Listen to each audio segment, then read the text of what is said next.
ఆంధ్రప్రదేశ్లో ఉన్న రాజకీయ నాయకులకి ఫస్ట్, తర్వాత జనంకి ఒక డౌట్ ఉంది. ఆ డౌట్ మీరు క్లారిఫై చేయండి. వైఎస్ఆర్ కాంగ్రెస్ పార్టీలో అసలు ప్రజాస్వామ్యం, అంతర్గత ప్రజాస్వామ్యం ఉందా? ఉంటే అక్కడ అసలు డిస్కషన్ జరుగుతుందా? జరిగితే విధానపరమైన అంశాల మీద అంతర్గతంగా మాట్లాడుకుంటారా? ఆ డెమోక్రటిక్గా ఒపీనియన్స్ తీసుకున్న తర్వాత అందరి ఏకాభిప్రాయంతో ఆ నిర్ణయాల్ని మీ పార్టీ అధ్యక్షుడు ప్రకటిస్తారా? ఈ డౌట్ ఉంది. ఎందుకు అనంటే ఇలాంటి ఏ జరగవనేది అందరికీ ప్రగాఢమైన విశ్వాసం. మీరు నిజం చెప్పండి. ఇక్కడ మా లీడర్ చాలా స్ట్రాంగ్. సో బయట పర్సెప్షన్ ఎలా ఉంటుందంటే ఏ డెసిషన్ తీసుకున్నా కూడా ఆయన తీసుకునేసాడని చెప్పి, బట్ అలా ఉండదు. ఆయన ఏది వచ్చినా కూడా అందరితో కూడా సీనియర్ లీడర్స్ అందరి ఒపీనియన్ తీసుకుంటారు. సో వాళ్ళందరితో చర్చించే ఏదైనా డెసిషన్స్ ఉంటాయి. సడన్గా మీటింగ్ పెట్టి డెసిషన్స్ అనౌన్స్ చేసేసి ఇంప్లిమెంట్ చేయండి అట్లా అని అంటారు. అట్లా అవసరం ఉండదు. ఎగ్జాంపుల్ మావిగన్ గురించి ఎవరికి తెలియదు, సడన్గా ఆయన అనౌన్స్ చేశారు. అనౌన్స్ చేసిన తర్వాత బై డిఫాల్ట్ అందరూ దాన్ని సపోర్ట్ చేస్తూ బయటకు రావాల్సి వచ్చింది. కాబట్టి 2 రోజులు పట్టింది.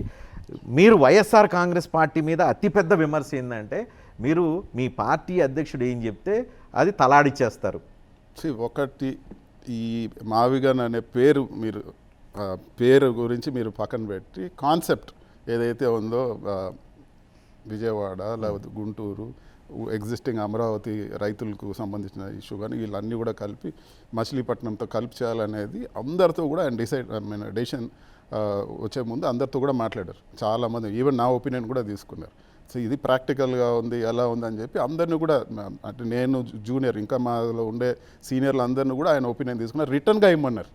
సో మేమందరూ కూడా ఇచ్చాం, రిటర్న్గా ఇచ్చినాం మా పాయింట్స్ ఏదైనా ఉంటే. ఇప్పుడు మేము పంపించాం అంటే.